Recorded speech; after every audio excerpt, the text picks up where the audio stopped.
Welcome back to the deep dive. Today, we're tackling a really interesting pairing in military aviation. Yeah, one that seems, a bit counterintuitive at first glance. Exactly. We're talking about the B-2 Spirit stealth bomber. The super stealthy, invisible one. Right. Flying alongside the F-15 Eagle fighter, which is, well, definitely not stealthy. Very visible on radar. So the big question is why? Why does this incredibly advanced, almost undetectable bomber need an escort like the F-15? And that's what we're going to unpack. There's some solid strategic thinking behind it. Okay, so let's jump in. One of the first big factors seems pretty practical, actually. It's about range and endurance. Absolutely. Think about the B-2.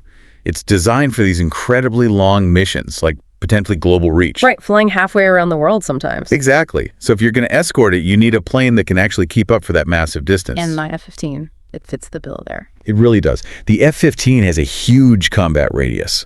It can fly for a very long time, cover vast distances without needing constant refueling stops. So it can stick with the B-2 for the long haul. Pretty much. It matches the B-2's own long-range legs, which avoids logistical headaches.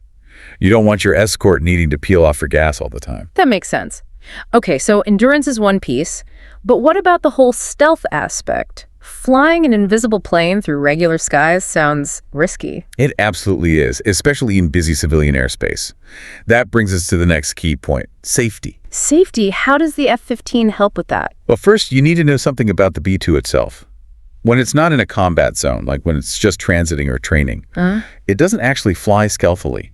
It uses devices called radar reflectors, sometimes called Luneburg lens. Radar reflectors, so they make it more visible. Exactly. They deliberately increase its radar signature quite significantly. Why would they do that? So air traffic control can see it. Imagine a huge bomber just appearing out of nowhere on radar near commercial flights. That's incredibly dangerous. Okay, gotcha. So the B-2 makes itself visible for safety. Right. And having two large, very non-stealthy F-15s flying alongside, it just adds another layer of visibility and identification. So the F-15s basically act like big, clear markers saying, hey, expensive, important aircraft here. That's a good way to put it. It reduces the risk of collision, helps everyone know what's going on. It's standard procedure for safety in shared airspace. Okay, that's fascinating. So endurance and safety.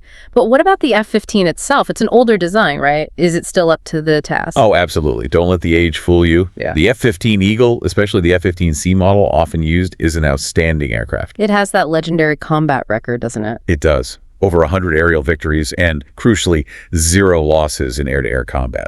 That kind of proven capability is itself a deterrent. Just its presence sends a message. Exactly. Plus, it's known for being incredibly reliable. But it's not just the old models. There's the F-15EX now. Newer version. Yeah, and it's significantly upgraded. We're talking more thrust, better range, much more advanced radar system. No, better awareness. Way better awareness. Plus, fly-by-wire controls for better handling. And it can carry a lot more ordnance. It's a seriously capable platform even today. So it's not just an old plane tagging along, it's a continuously updated, highly capable fighter. Precisely. Still very much relevant and effective as an escort, offering protection and that proven reliability. Okay, so pulling this all together then.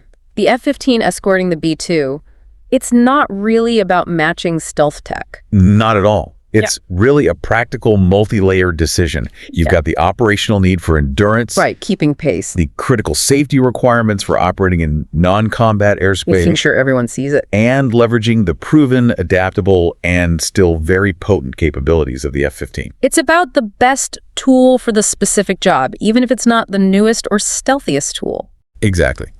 It shows that sometimes the most effective solution comes from combining different strengths in a smart way, rather than just matching like-for-like technology. It really challenges that idea that advanced always means newest or stealthiest, doesn't it? It does. Effectiveness comes in many forms. Makes you think, What other combinations are out there in the world, military or otherwise, that seem odd on the surface but work perfectly because they just fit the need? Something driven by pure practicality over just perceived sophistication. That's a great point to ponder. It happens more often than you might think.